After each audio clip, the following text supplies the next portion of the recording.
Rajni and I'm a lecturer in LJ Polytechnic Architecture Assistantship. Welcome to this video series of our subject Building Construction. So today we will cover the masonry construction.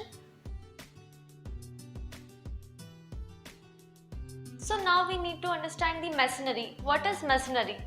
So masonry is defined as the construction unit which is bonded together with the help of mortar and which is useful in the building elements construction. So masonry we are using in building walls basically.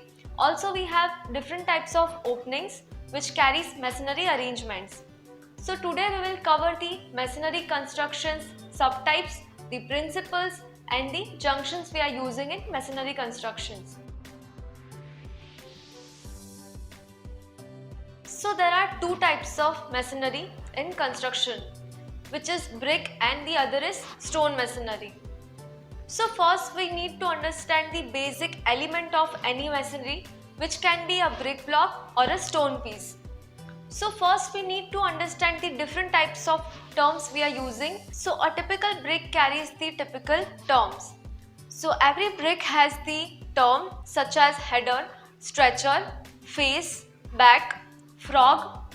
So there are various terms we are using in field work of masonry construction. So we can construct any masonry or we can obtain any arrangement with the help of the different methods of arranging the brick blocks or stone blocks.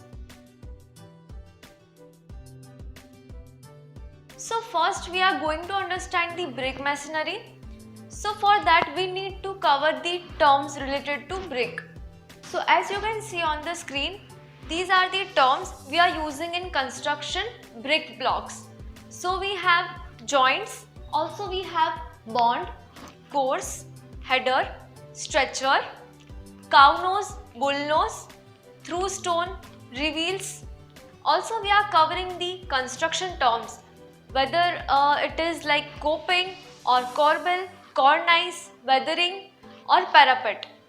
Also we are covering the plinth term in the work of brick masonry. So there are plenty of terms we need to understand and then we are going to understand the types. So here are the types of brick masonry. As you can see, brick masonry is also known as the brick bonds. So here we have the header bond, stretcher bond, English bond, Flemish bond, garden wall bond, wrecking bond. In garden wall bond we have two subtypes and wrecking bond we have three subtypes, which is herringbone, zigzag bond and the diagonal bond. So there are various types of spaces in our building such as gardens, such as interior spaces, exterior spaces. So for that we have these types of different arrangement to construct a proper masonry. So now we'll talk about the junction, how we can bind two pieces of brick or we can say the joinery, the junction of brick masonry.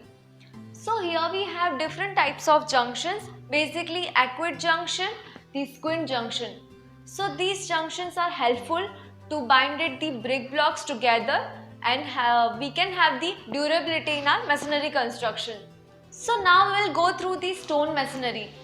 Basically it's the art of stone structures. Stone masonry is made of stone pieces. Stone is very strong material.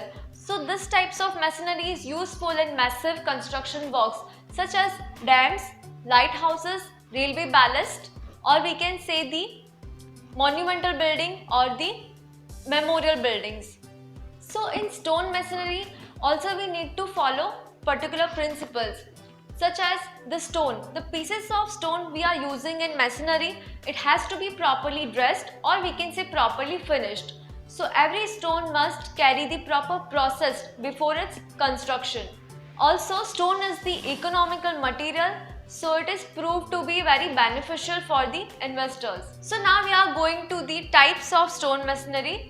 Mainly there are two types. The one is rubble and the other is ashlar. So let me take you in the difference of rubble masonry and the ashlar masonry. So what is rubble masonry? So as we have the picture of rubble masonry, so basically rubble masonry we are using the stone pieces directly from its manufacturing site. In rubble masonry, the stone doesn't carry any type of finishing process or any type of particular dressing up process. So we have types of rubble masonry, which is coarse rubble, uncoarse rubble, dry rubble, flint rubble, polygonal, and also the random rubble. So here are the types of rubble masonry. So now ashlar masonry. As you can see in the picture, it is very clear and the properly dressed up stone arrangement. So the stone must carry standard size, equalized color and equal shape. So these types of masonry are useful in different types of walls of the building. So we have types of ashlar masonry on the screen, which is ashlar fine, ashlar block-in course, ashlar chamfered, ashlar quarry faced, ashlar rough tool, etc. So now we have different types of joints. The joints we are using to connect or to bind any two stones. So basically we have butt joint, riveted joint, lap joint, joggle joint, clamp joint or plug joint. So these joints are very useful to connect a proper masonry of stone. So I hope you find this video useful. Please keep watching for the video sessions. Thank you so much.